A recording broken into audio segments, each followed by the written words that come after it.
we are going to jump right in because there is so much to unpack today. There is a lot of information. So basically the format of the event, we're going to do a presentation about college applications, and then we're going to have two students, Thomas and Maria, share their experiences with us, and then we're going to have some time for Q&A. So I hope you have a lot of questions.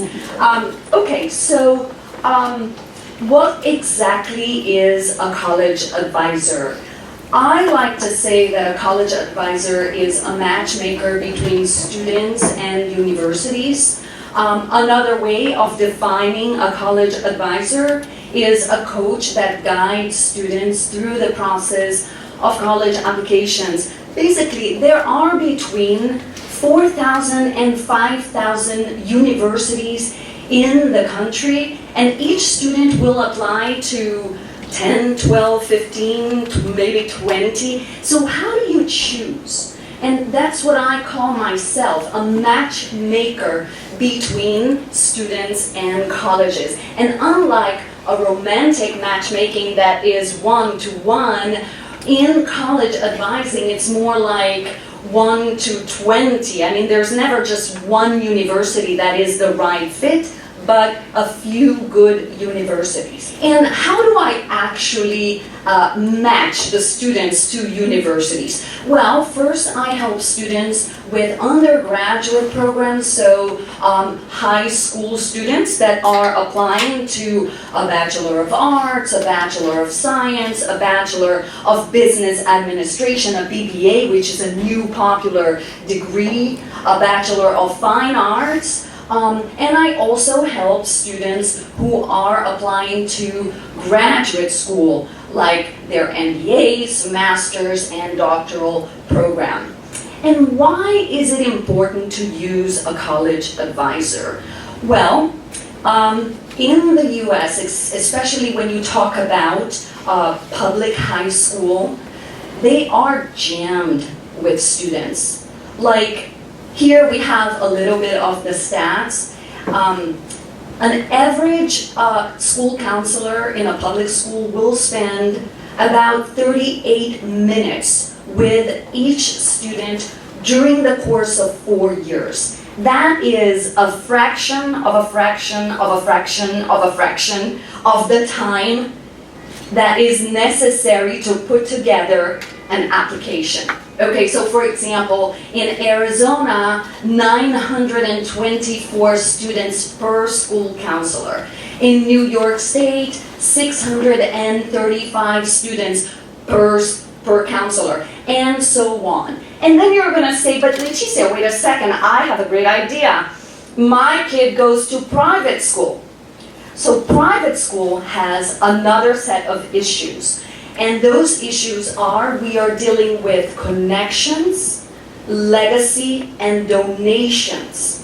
Okay, so the private school, they manipulate the family and the student a little bit stronger, following those connections, legacy, and donations. And there is a phenomenon in private school that happens, which is called fanning out.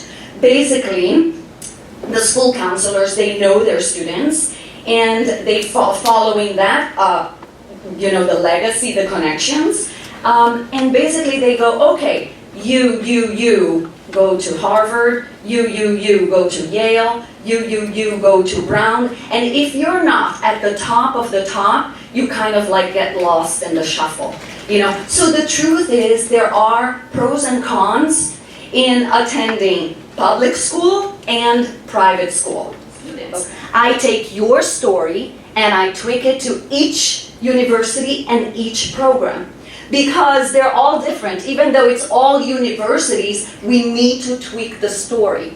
Okay, so let's dive into the essentials of college application. Okay, what I usually tell is that it is not the student that is accepted. It's his application. And what I mean by that is the following. You can have a great student, straight A's, amazing grades all over. If he doesn't prepare a stellar application robust, competitive, he will not have the chances compared to, for example, let's say you have another student who is smart, intelligent. He has a couple of A's, a couple of B's, maybe one C even. But he prepared a stellar application, full of activities, full of community services. He created his own business, something like that. So he is going to have a much better chance of being admitted than the other one who just have good grades. Okay? So let's talk about the elements of the application, because that is also super important. You are always within the context. So for example, if you live in the state of New York, you are going to be compared to people from your school. Those are your competition. They always analyze your application within the context. They're not going to compare students who are coming from Brazil with Brazilians who study here, okay? And that means that if your school offers a lot of resources, you are expected to take advantage of those resources. Remember one saying, to whom much is given, much is expected. Then we have another very important part of the academic compound, the standardized exams, the SAT or the ACT. Decades ago, it started. And then during the COVID, it all went test optional. And now a couple of universities are bringing that as a requirement, okay? And that's a big debate, okay? Because they know that only the resource students will have the money to actually, pay tutors. It's very expensive. But on the other hand, it's a way to really capture the intellectual ability of the student with an SAT. Then we have recommendation letters from the school counselors and from the teachers. Usually they ask for 1 recommendation letter from a school counselor and 2 recommendation letters to teachers. Okay, and then we have on the other side the extracurricular part. So additional letters. Let's say your student worked at whatever, Kumon, and then the manager of the Kumon is willing to write you a recommendation letter. Let's take that. Let's use it. But let's not give that rec letter to the school counselor, because usually a school counselor has like a template of a letter. And he will take just 1 or 2 phrases from the rec letter from the Kumon manager and add it to his template. So in some cases, I really like to work with the student. If we have an additional rec letter, we are going to use it. And we're going to contact school by school asking how to submit that additional subletter. Then we also have the activity list. Hello, welcome. The activity list is another very important part of the application. Usually you have 10 spaces for those applications, for those activities. Basically, what they want to see is what are students doing when they're not in school. Do you go to volleyball? Do you play music? Do you play piano? Do you play tennis? Oh, you do community service. Oh, do you do babysitting on the side? Well, we want to know that. Oh, you walk your dogs? Wait a second, you think it's not important, but it is. We want to know about that too. So it makes all up to 10 activities, and they want to be interconnected and balanced so that we create a story for the application. Okay, and then we get to the personal essay and the supplemental essays. Those are my favorite part as a storyteller, as a writer. And the personal essay is really a chance that you have to really, tell your own story. It doesn't have to be one exactly theme, or it can be about anything, but it should be a reflection of your soul, of your background. Okay, then the school specifics, the supplemental essays, usually they want to know, why do you want to come to that school? why you want to apply to that particular major, and tell me more. Tell me, like, what have you done in your community to demonstrate that you can do the same in our campus?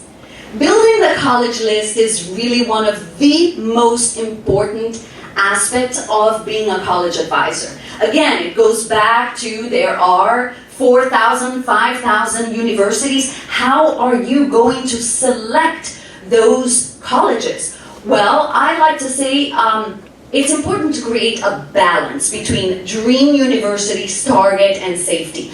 Dream universities usually are the selective ones, right? But hey, you might get a shot, we might try, so let's prepare an application, especially if you are preparing with a robust and competitive application. You know when you have a chance, or you don't. It doesn't mean you're gonna get accepted, but there is a very educated way to know where you can apply. Okay, and that's my job, right? And then the target, you target your profile, your universities. Okay, you have these grades, these extracurricular activities. Let's make, some of the universities that you really have a great chance to get in. And then you also have some safety universities, which you never know what's going to happen with the application, so it's a good idea to have some safety on the list, right? So all this conversation about college admissions, college life, college applications, we cannot have this conversation without talking about affordability, right? I mean, it is known today that colleges are really, really expensive. Like, we hear that some colleges are up to $100,000 per year. So even for very wealthy families, that is a big investment and requires big considerations, right? So what's included in the cost of attendance? Tuition and fees, right? Books and supplies, room and board, which is housing, I just say housing, transportation, and personal expenses. So the ticket price is one thing, but it doesn't necessarily mean that everybody is going to pay the ticket price. And what is the solution for that? FAFSA. FAFSA is the free application for federal student aid. It's a form provided by the government. It's a free form. You don't need help to apply. You enter your financial information on the FAFSA form. It used to be very complicated. Now it's not that complicated. They just made it, there was a whole debacle about, the FAFSA recently, but they are trying to simplify the form. And basically, the government sends the information to the universities, and that's how you can discover how much they can see your financial situation, right? And then we get to this part where we talk about how much is the university going to give you? What type of financial aid do they operate on? Okay, so there are two types of financial aid: need blind and need aware. Need blind means that the university is blind to your financial situation, meaning they're going to make a decision on your application regardless of your financial situation. Okay, so they're not even going to talk to the financial aid department. Okay. And need aware is when, for example, they have two students with similar profiles, right? And they're going to pick one that can pay full tuition. Most of the universities are need aware.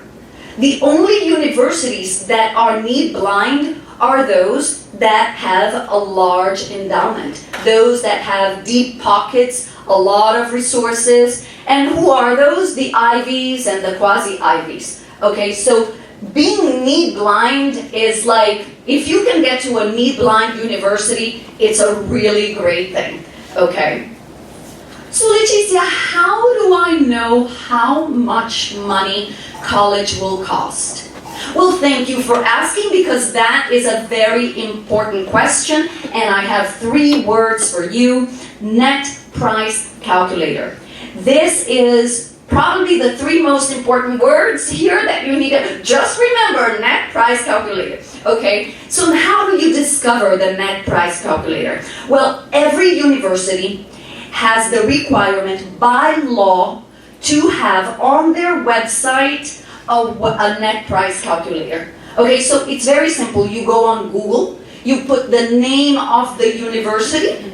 So let's say Boston University net price calculator, Boston College net price calculator, Georgetown University net price calculator. And it's going to take you to a website where you enter your tax returns, and this is the time when having an accountant, it's a really great thing. You want your accountant to work with you, and especially when it comes time for, college planning, yes, you need that accountant as a friend to help you out, and he's gonna help you figure out the expected family contribution, which is basically the amount of money that you're gonna have to pay based on your finances, on your family, okay? And there's usually a small margin of error of 10%, which is really not a lot. So you can really figure out how much college is gonna cost with the net price calculator.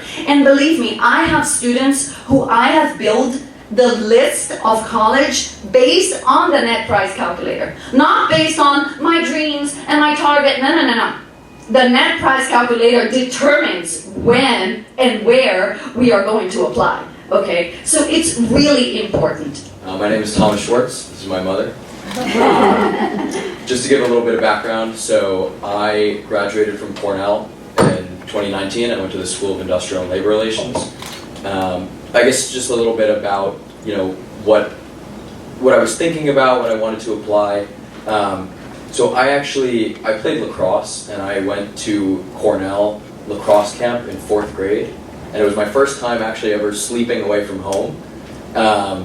And I like to say that things really do come full circle.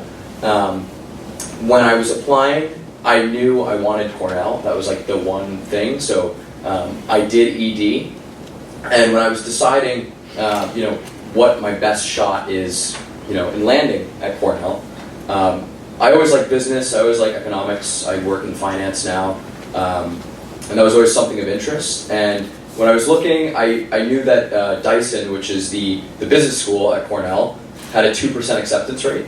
And I knew that, coming from a public school where there's 700 kids in my grade, at least 5 or 10 others would be applying to the business school at Cornell. So I sort of, my mother obviously helped me tailor my application around, what is my best shot to get into this school, because I had a non-negotiable of I want to go there. So what I ended up doing was applying to the School of Industrial and Labor Relations, and I really enjoyed it actually. And I have friends that also applied to the School of Industrial Labor Relations and even transferred. Once they actually got in, that was their way in. They transferred to the business school or whatever other school. But the story was sort of like I wanted to be the intermediary between American and Brazilian businesses, and I had done community service in Brazil, helping at Refeitório Gastromotiva, which is they cook for 90 homeless people every single night using food that otherwise would have been wasted. So think of a banana that's a little bit brown that nobody bought at the supermarket, and they cook it. So over the course of the year, I did translation work with them, and then I also went and so my grandparents live in Rio. When we got to Rio, I spent 3 weeks actually hands-on cooking, which was a really nice story. So that's a little bit about me and my background and sort of how I wanted to apply to Cornell, but I'll pass it over to Maria to share her experience. I double major in psychology and art history at Eugene Lane at the New School. And then after that, I did my master's in psychology with a substance abuse concentration at the New School for Social Research. After graduating my master's, I knew I wanted to do a PhD directly. The problem is, I am quite young. And I was competing against people that had a lot of experience. And thanks to my mother, who is in a group chat with a lot of women in New York, she sent me Leticia's contact, and at the time I was in the dark, because applying to a PhD is a completely different experience. Because, so a PhD in psychology, when you are a doctorate, actually, you have a PsyD, you have a PhD, and in psychology you have PhD in counseling psychology, PhD in clinical psychology, PhD in social psychology, forensic psychology. Well, PhD in clinical psychology, but it has a focus like more psychodynamic. The other one is cognitive behaviorism, health focus. And so not only when you're applying to a PhD, you need to, I learned a lot about myself when I was working with Leticia, because I was searching for my passion and which type of school I will be the best fit, and that's what they're looking for. They're looking, when you're applying to a PhD, they're looking at your research, your passion, and how you're going to contribute to that. So my research is masculinity, sexuality, and sex initiation in upper and lower social class Brazilian men. And when I was applying, they asked me, why are you researching that? So it was a whole, let's say, therapeutic experience. Yes. Where you were helping to find answers of why I'm doing that, what is my passion, and how I'm tailoring that to apply to a PhD in clinical psychology. So, out of those universities, when you're applying to a PhD, you need to match with a professor, with a specific lab, that you are going to be a good fit, right? So, when I was applying, Leticia and I, we were looking for professors in each university that we will be able to match my research and my experience with their lab.